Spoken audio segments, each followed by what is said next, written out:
Hi, and thanks for stopping by.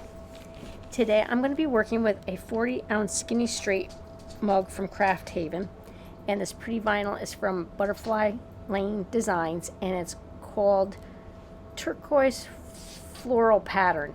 I'm going to list and link all the materials I use in the description box below. I'm going to be using the hack from Trina and Diamonds and Dust, where I cover my vinyl with contact paper. And as you can see, I'm going along and I'm trying to make sure I don't have any bubbles or wrinkles in my contact paper, because that will make it difficult to lay the pattern down once I have the contact paper and the transfer tape over it.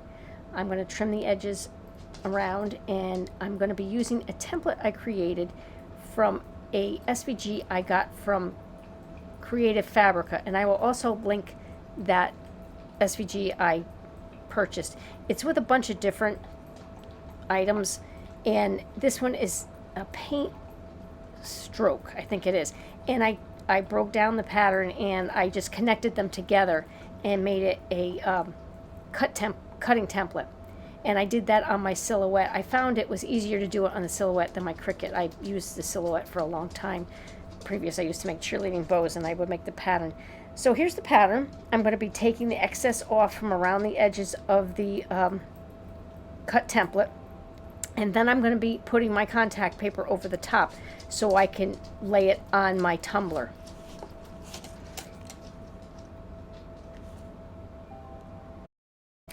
Then what I'm going to be doing is I'm going to use my handle as a guide to line up my template. I want to make sure that I have the template even on the cup. I don't want too much on the top or too much on the bottom. So I'm going to line up my template with the handle, and hopefully I can keep that straight, which even if I draw a straight line, I can't keep it straight. But I'm going to go ahead and line it up, and then once I have it lined up, you'll see that I'm going to pull back the contact paper, actually the transfer tape first, and then the contact paper, to make sure that the vinyl is sitting on top of one another, and then I can cut my seam. I use my big squeegee from the Bowen to push my template on my cup and slowly release that backing from the vinyl, and then I'll cut some of it off. And once I get to my handle, then I'll be able to trim around the handle and make it so it looks seamless. And it was really easy with this because it's just little stroke patterns, so they're easy to connect, and I didn't have to worry about connecting any glitter lines together to make sure that they're even. So what I'm going to do is I'm going to tidy this up a little bit, and then I will make sure that I do not have any overlapping on the contact paper. I'm satisfied with how I've gone along, and I've tucked in everything and made sure that nothing's overlapping. Then I'll take the transfer tape off and make sure as I peel the transfer tape off, I'm not removing the contact paper as well, because sometimes if you do that, then the adhesive will get underneath, and we don't want that because then it's going to lift.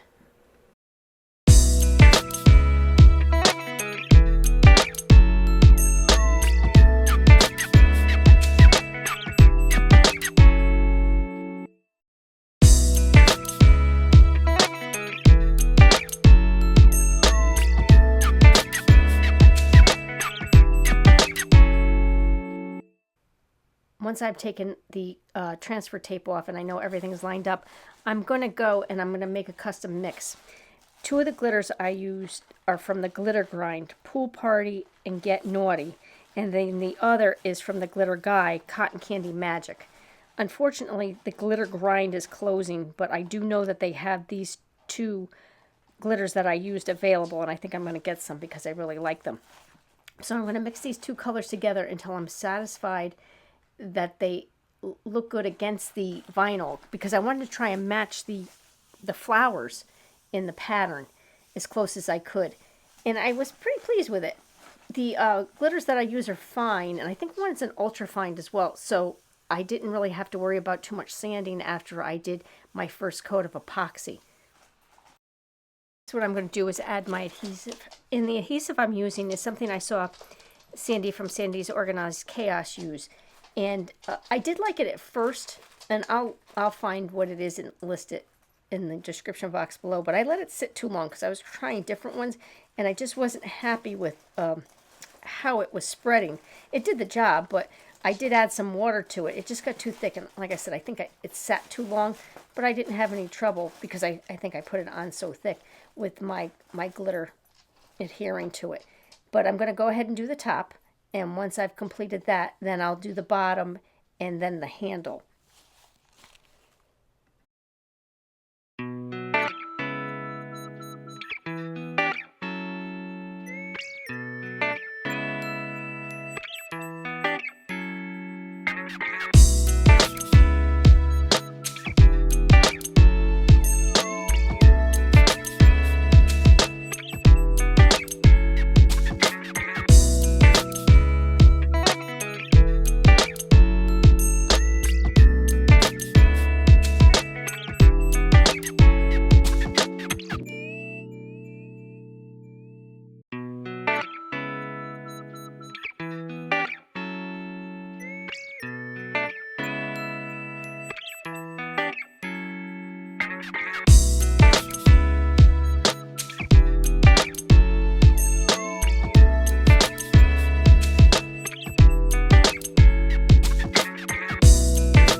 Once I've completed the glitter process and I've tapped all the excess off, then the fun part comes.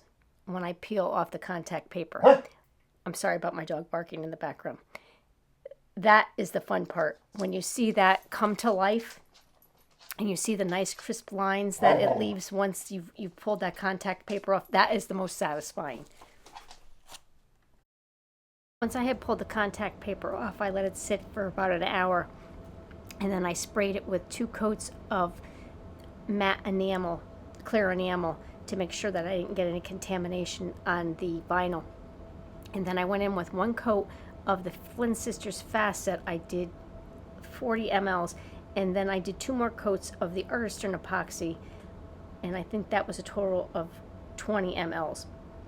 So here it is. I hope you like the tutorial, and please like, share, and subscribe, and I hope to see you in the next video. Bye-bye.